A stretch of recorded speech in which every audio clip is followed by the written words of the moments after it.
Hi everyone, welcome back to my channel. So happy you stopped by. My name is Kelly and this is the Diva Den. So today I'm participating in another open invite, and this one is being hosted by Bree from Bree's Project Book and Kimberly from Designing Diva on a Dime. And this is called the Family Traditions and Christmas Tablescape 2018 Invite.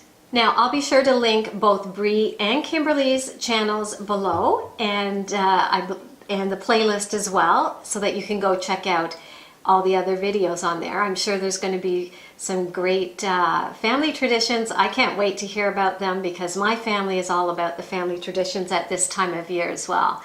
And to see everybody's beautiful tablescapes for their Christmas dinner. Where to start? We have quite a few Christmas traditions, and I won't bore you with all of them, but I will share with you a couple of them that we have. So my immediate family, my husband and my two children, the one tradition that we have is on November 30th, Santa's elves bring my children their Christmas jammies so that they can enjoy them throughout December and wear them every day. And I started this when they were very, very little. And to this day, I still do it. My daughter is 29, my son is 25, and they still look forward to their Christmas jammies on December 1st. Now my son lives away from home. Well, they both live away from home, but my son lives in a different city, so I make sure that the elves get the jammies to Purelator on time so that he gets them by December 1st. And my daughter lives in town, so it's a little easier to get them to her, but they still look forward to this every year. So that's one tradition we always have.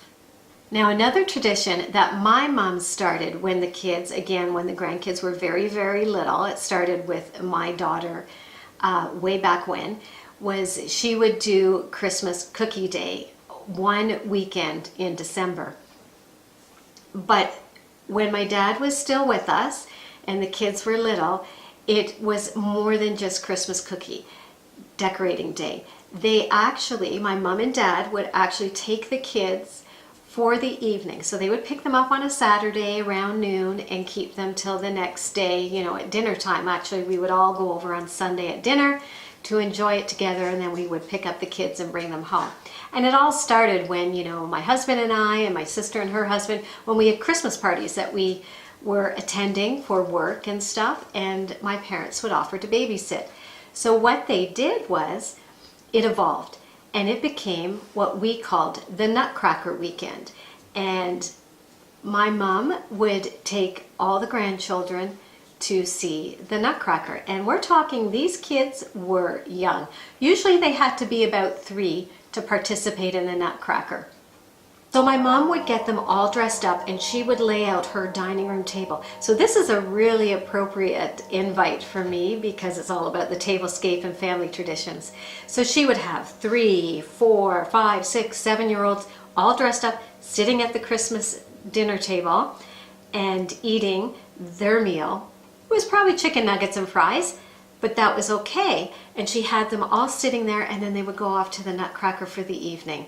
And then the next morning they would get up, she would make them breakfast, and then they would have gingerbread decorating day. And they loved it. Now to this day, I think the youngest grandchild is now 19.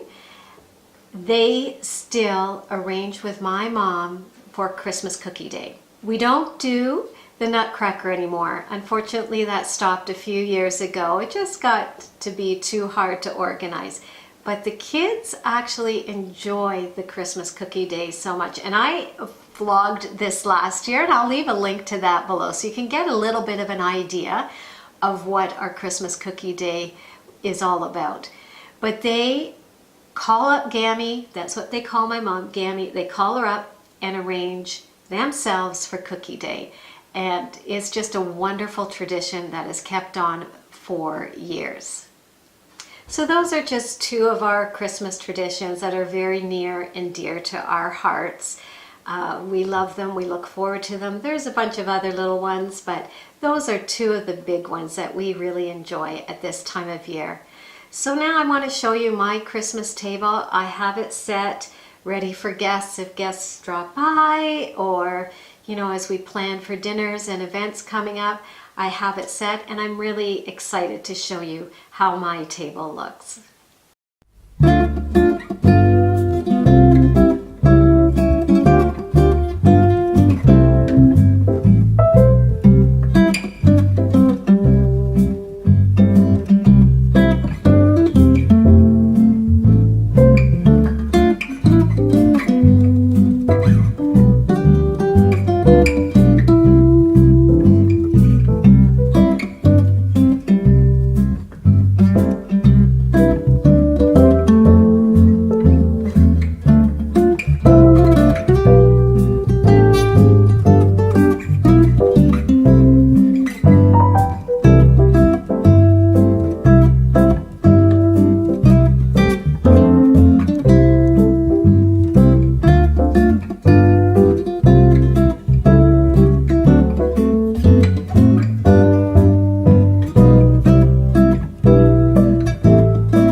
There you have it. There's my table all set for Christmas, and again, I love it. I've done it completely different than I normally do. I don't usually do anything too formal. I like to keep it fun and festive on my table, but I love it. It sparkles at night. It's got the colors I love. Everything has a little bit of meaning for me, so it's very special to me. So I am loving the way my table looks this year. So I hope you enjoyed this video, and if you did, you'll think about giving it a thumbs up. And if you're new, maybe even think about subscribing by hitting that red button below. I'd love to have you join me each week as I share all kinds of things on home-related items. And to my returning friends, thank you for stopping by. I hope you enjoyed your time here and learned a little bit more about me and my family traditions. I loved sharing it with everybody. And I can't wait to see the playlist. I love to hear what people do at Christmas time. It's such a special time of year. So I'm really looking forward to hearing and seeing everybody's tablescape as well. And I'll be sure to leave the link to that playlist below and go check it out. So until next time, guys, I hope you have a fabulous week. Oh, thank you, Bree. Thank you, Kimberly. This was a great invite. I loved it. So thank you so much for hosting this. So until next time, guys, I hope you have a fabulous week. Bye, you guys.